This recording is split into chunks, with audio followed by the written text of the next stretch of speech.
Scientist ने आज तक जितने भी स्पेस मिशन तैयार किए हैं उनके दो ही पर्पज़ होते हैं, या तो टेक्नोलॉजी लेवल पे इंसान को रिलीफ दिया जाए जैसा कि इंटरनेट की सहूलत या टेलीविज़न ब्रॉडकास्टिंग वगैरह, या फिर कोई ऐसा एक्सोप्लैनेट या विद इन सोलर सिस्टम कोई ऐसा प्लैनेट ढूंढा जाए जहां पे लाइफ पॉसिबल हो सके। लेकिन सवाल ये पैदा होता है कि हमारी दुनिया जहां पर एक मॉडरेट टेम्परेचर मौजूद है और लाइफ के लिए जो चीज़ें ज़रूरी हैं वो मौजूद हैं, तो साइंटिस्ट क्यों ऐसा कोई प्लैनेट ढूंढ रहे हैं जहां पे लाइफ पॉसिबल हो सके। इसकी मेन रीज़न है ग्लोबल वार्मिंग। जैसा कि आज ये अर्थ हरी भरी नज़र आती है, मुस्तकबिल में साइंटिस्ट कह रहे हैं कि ऐसी बिल्कुल भी नहीं रहेगी और यहाँ पे लाइफ पॉसिबल नहीं हो सकेगी। इसीलिए ऐसे मिशन तैयार किए जा रहे हैं कि कोई ना कोई ऐसा प्लैनेट ढूंढा जा सके जहाँ पे इंसानी आबादकारी को मुमकिन बनाया जा सके। इस हवाले से एलन मस्क की जो कंपनी है स्पेस एक्स, उन्होंने मार्स मिशन तैयार किया 2050 तक का, जहाँ 1 मिलियन के करीब लोगों को वहाँ पहुँचाया जाएगा और वहाँ पर एक कॉलोनी बनाई जाएगी।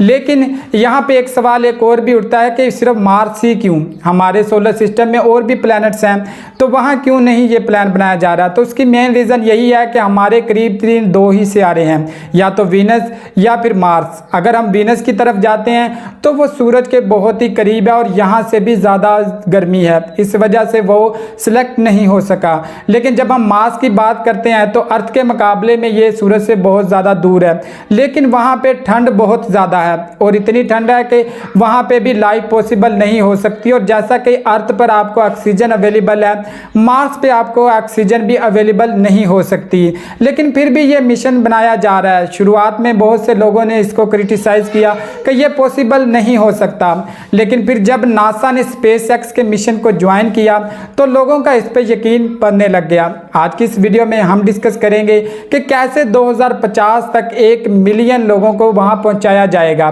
क्योंकि ये स्टेप वाइज होगा और नासा और स्पेस एक्स कैसा मिशन तैयार कर रहे हैं जिसके ज़रिए से वहाँ पे लाइफ को पॉसिबल बनाया जा सकेगा। और साथ में हम ये भी डिस्कस करेंगे कि जो डिफ़िकल्टीज आ सकती हैं मार्स मिशन पर, वो कैसे दूर की जाएंगी। सबसे पहले हम एक और प्लैनेट की भी बात करेंगे जिसे TRAPPIST-1e का नाम दिया जाता है।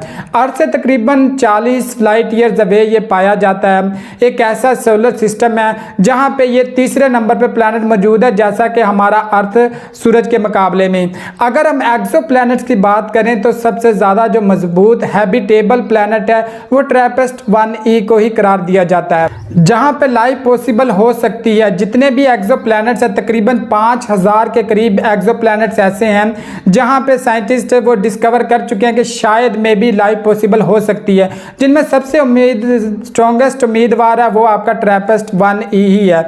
लेकिन हम सिर्फ आज सोलर सिस्टम की ही बात करेंगे और उसमें मार्स की बात करेंगे जो तकरीबन 6 करोड़ 20 लाख किलोमीटर हमसे दूर है।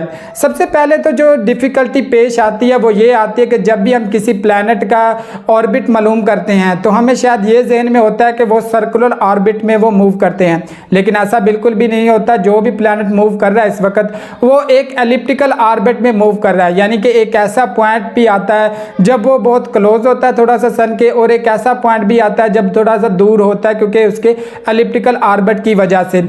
यही वजह है शायद कि हमारे जो अर्थ की आइस एजेस वगैरह आती हैं, एक फर्दर वीडियो में हम डिस्कस करेंगे आइस एज के बारे में भी।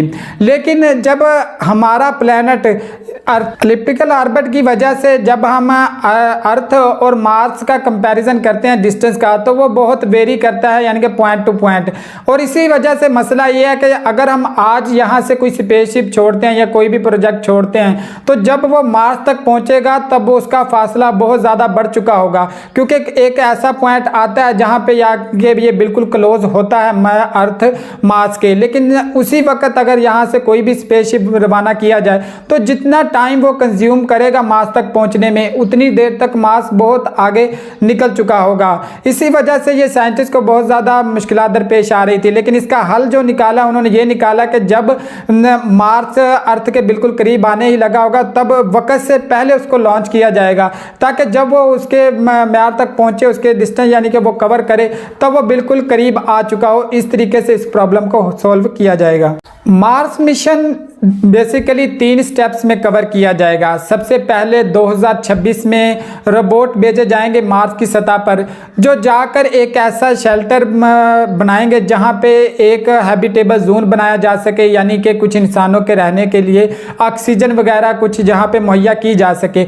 अगर हम मार्स के एटमॉस्फेयर की बात करें तो ठंड के साथ साथ वहां पे मीथेन इतनी मिकदार में पाई जाती है कि हम 1 मिनट भी वहां सांस नहीं ले सकते। इसलिए प्रोटेक्टिव शेल्टर्स बनाए जाएं जहां पे जाके कुछ साइंटिस्ट को भेजा जाए। 2030 में ये प्रोग्राम है नासा की जानिब से कि 2030 में कुछ जो कंबाइन है ना साइंटिस्ट, उनको भेजा जाएगा जो वो प्रोटेक्टिव शेल्टर में रहते हुए कुछ ऐसी चीज़ें वहाँ पे उगाएंगे जो मुस्तकबिल में जाने वाले लोगों के काम आ सकें। प्रोटेक्टिव शेल्टर जो बनाए जाएंगे वहाँ पे प्रेशर भी इस तरह से बिल्ड किया जाएगा कि वो जो पौधों की लाइफ है वो भी वहाँ बिल्ट अप हो सके।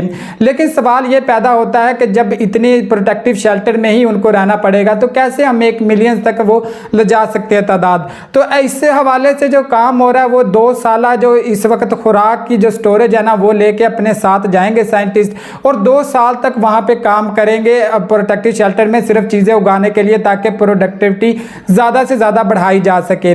और इसी तरह भी जब वो बहुत ज़्यादा शेल्टर बनाए जा चुके होंगे तब ये डिफरेंट स्पेसशिप्स के ज़रिए दूसरे लोगों को मार्स तक पहुँचाया जा सकेगा। लेकिन ये कहने में तो बहुत आसान है, लेकिन करने में इसलिए मुश्किल है क्योंकि अगर हम देखें हमारे इधर के एटमॉस्फेयर की और मार्स के एटमॉस्फेयर की, तो आपको पता है कि वहाँ पे ऑक्सीजन लेवल मौजूद नहीं है, और इसके साथ साथ ठंड भी इतनी ज़्यादा है कि हमारा वजूद वहाँ पे बरकरार नहीं रह सकता। तो सबसे पहले जो हमारी ऑक्सीजन वाली चीज़ है उसको तो जाहिर सी बात है जब हम वहाँ पे पौधे लगाएंगे और ये चीज़ें बढ़ती ही जाएगी तो पॉसिबिलिटी बढ़ जाती है कि वहाँ पे ऑक्सीजन भी पाई जा सके। लेकिन अगर हम सिर्फ गर्मी की बात करें या सर्दी की, तो इस हवाले से बहुत सारी प्रोग्रेस है या बहुत सारी थ्योरीज है वो पेश की जा रही हैं, जिसमें न्यूक्लियर बम्बिंग और दूसरे आर्टिफिशियल वहाँ पे काम की जो सजेशन दी जा रही है कि ऐसे किए जाएं। जैसा कि हमारे अर्थ पे जब से ये कारखाने वगैरह लगे हैं या जब से ये धुआं वगैरह आया है तब से हमारे ग्लोबल वार्मिंग की जो सूरत हाल पैदा हो रही है, ऐसी कोई सूरत हाल वहाँ पे पैदा की जा सके। जैसा कि बजाते खुद एलन मस्क की जानिब से ये सजेशन दी गई कि वहाँ पे हम न्यूक्लियर बम गिराने चाहिए ताकि वो वहाँ का एटमॉस्फेयर में बहुत ज़्यादा कार्बन डाइऑक्साइड बढ़े और वहाँ पे गर्मी के आसार पैदा हो सके। लेकिन इस हवाले से कुछ कहना कबल वक्त होगा। ये तमाम तर जो डिटेल्स हैं वो नासा की जानिब से जो पेश की गई हैं कि वो स्पेस एक्स के इस मिशन को वो ज्वाइन कर चुका है और दोनों ये मिलकर ही इसको पाया तकमील तक पहुँचाएंगे, जिसके ज़रिए 2050 तक तकरीबन 1 मिलियन लोगों की आबादकारी को वहाँ मुमकिन बनाया जा सके।